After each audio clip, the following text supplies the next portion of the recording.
Hello everyone. ಇವತ್ತು ಮಲ್ಬಾರ್ ಸ್ಪಿನಿಚ್ ಬಸಳೆ ಸೊಪ್ಪನ್ನು ಕ್ಲೀನ್ ಮಾಡಿ ಅದರಿಂದ ಒಂದು ಒಳ್ಳೆಯ ಪಲ್ಯವನ್ನು ಮಾಡ್ತಾ ಇದ್ದೀನಿ. ಅದು ಹೇಗೆ ಮಾಡುವುದಂತ ನೋಡೋಣ. ಮೊದಲಿಗೆ ಹೀಗೆ ಎಲ್ಲ ಎಲೆಗಳನ್ನು ತೆಗೆದುಕೊಂಡು ಕ್ಲೀನ್ ಮಾಡಿಕೊಳ್ಬೇಕು. ಮತ್ತು ದಂಟನ್ನು ಚಿಕ್ಕ ಚಿಕ್ಕ ಪೀಸ್ಗಳನ್ನಾಗಿ ಮಾಡಬೇಕು.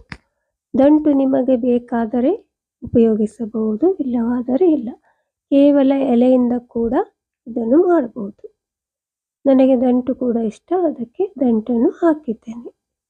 ದಂಟು ಸ್ವಲ್ಪ ಗಟ್ಟಿಯಾಗಿರ್ತದೆ, ಕಾರಣ ನೀವು ಬೇಯಿಸುವಾಗ ಇದನ್ನು ಮೊದಲು ಸ್ವಲ್ಪ ಬೇಯಿಸಿ ನಂತರ ಎಲೆಗಳನ್ನು ಹಾಕಿ ಬೇಯಿಸಿ. ಇದನ್ನು ಚೆನ್ನಾಗಿ ತೊಳೆದುಕೊಳ್ಳಿ. 2-3 ಸಲ ಚೆನ್ನಾಗಿ ನೀರಲ್ಲಿ ತೊಳಿಬೇಕು. ಈ ಥರ. ಇದು ಆರೋಗ್ಯಕ್ಕೆ ತುಂಬಾ ಒಳ್ಳೆಯದು. ತಂಪು ಕೂಡ, ತುಂಬ ರುಚಿ ಕೂಡ ಇರ್ತದೆ. ನೋಡಿ, ಇದರಲ್ಲಿ ಮಣ್ಣು ಎಲ್ಲ ಇರ್ತದೆ, ಅದ್ರ ಸಲುವಾಗಿ ಇದು ಸ್ವಲ್ಪ ಚೆನ್ನಾಗಿ ತೊಳ್ಕೊಬೇಕು.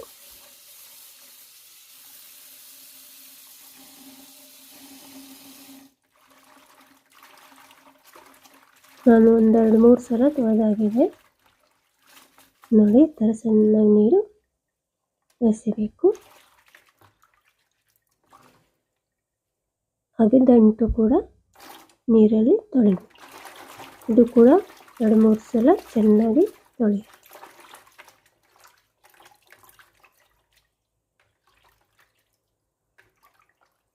ಇದರಿಂದ ಸಾಂಬಾರು, ಪಲ್ಯ, ಇನ್ನು ಬಹಳ ಥರ ಬೋಂಡ ಮತ್ತು ಬಜ್ಜಿ, ನಾನಾ ಥರದ ಪದಾರ್ಥಗಳನ್ನು ತಯಾರಿಸುತ್ತಾರೆ.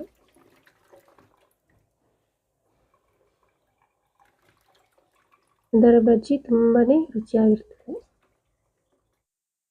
ನೋಡಿ, ಈಗ ಇದೆಲ್ಲ ತೊಳೆದು ಆಗಿದೆ. ಈಗ ಇದನ್ನು ಸಣ್ಣದಾಗಿ ಕತ್ತರಿಸಿಕೊಳ್ಬೇಕು.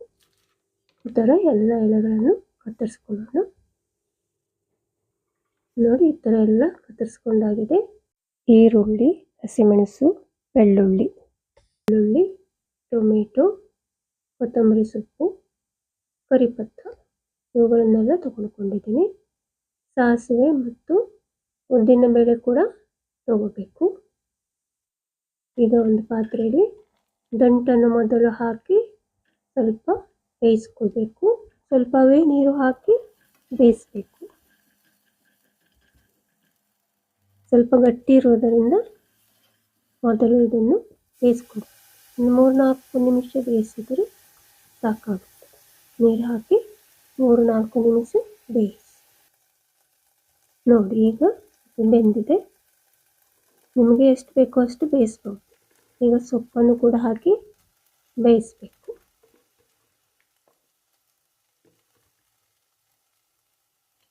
ಸೊಪ್ಪು ಕೂಡ ಹಾಕಿದೆ.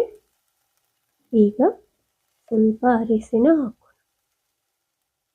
ಸ್ವಲ್ಪ ಅರಿಶಿನ, ಸ್ವಲ್ಪ ಉಪ್ಪು, ರುಚಿಗೆ ಉಪ್ಪು ಮತ್ತು ಚೆನ್ನಾಗಿ ಮಿಕ್ಸ್ ಮಾಡಿ ಇದು ಕೂಡ ಒಂದು 2-3 ನಿಮಿಷ 3-4 ನಿಮಿಷ ಬೇಯಿಸಿದರೆ ಸಾಕು. ಜಾಸ್ತಿ ಬೇಯಿಸೋದು ಬೇಡ, ಮೆತ್ತಗೆ ಆದರೆ ಅದಷ್ಟು ಚೆನ್ನಾಗಿರಲ್ಲ.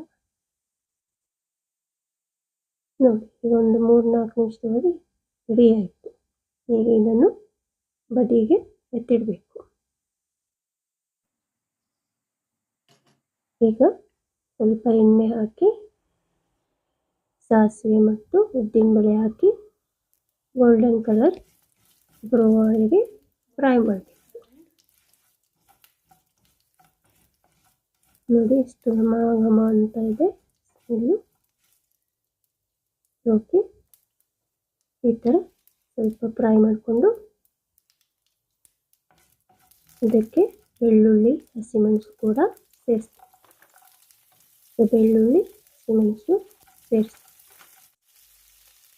ಸ್ವಲ್ಪ ಹೊತ್ತು ಫ್ರೈ ಮಾಡೋಣ. ಮತ್ತು ಈರುಳ್ಳಿ ಕೂಡ ಸೇರಿಸೋಣ. ಈರುಳ್ಳಿ ಕೂಡ ಸ್ವಲ್ಪ ಫ್ರೈ ಮಾಡಬೇಕು, ಚೆನ್ನಾಗಿ ಫ್ರೈ ಮಾಡಿ.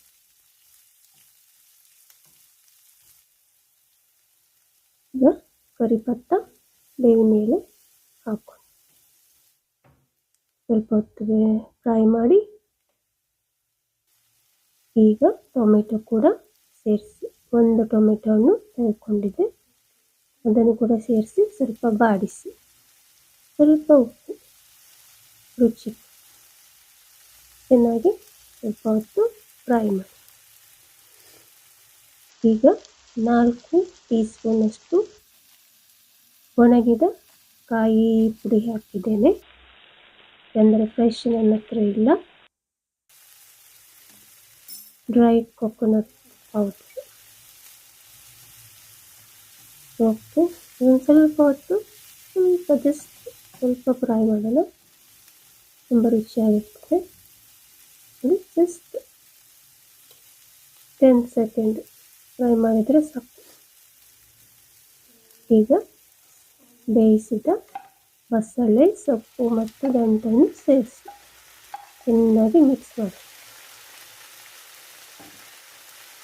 ಚೆನ್ನಾಗಿ ಮಿಕ್ಸ್ ಮಾಡಿ 1-2 ನಿಮಿಷ ಸಾಕು. ರೆಡಿ ಆಯಿತು. ತುಂಬನೇ ರುಚಿಯಾಗಿದೆ, ಘಮ ಘಮ, ತುಂಬ ಟೇಸ್ಟ್. ಕೊತ್ತಂಬರಿ ಸೊಪ್ಪು ಕೂಡ ಸೇರಿಸೋಣ. ಈಗ ಇನ್ನೊಂದ್ಸಲ ಚೆನ್ನಾಗಿ ಮಿಕ್ಸ್ ಮಾಡಿ ಸರ್ವ್ ಮಾಡಲಿಕ್ಕೆ ರೆಡಿ ಆಯಿತು.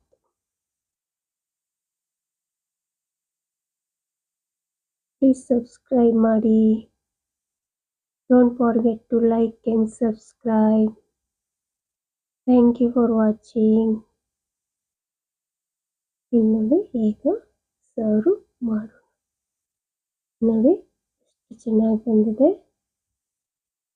ವಾವ್, ಸೂಪರ್ ಟೇಸ್ಟಿ ಆಗಿದೆ. Simple and easy cooking, very tasty, yummy.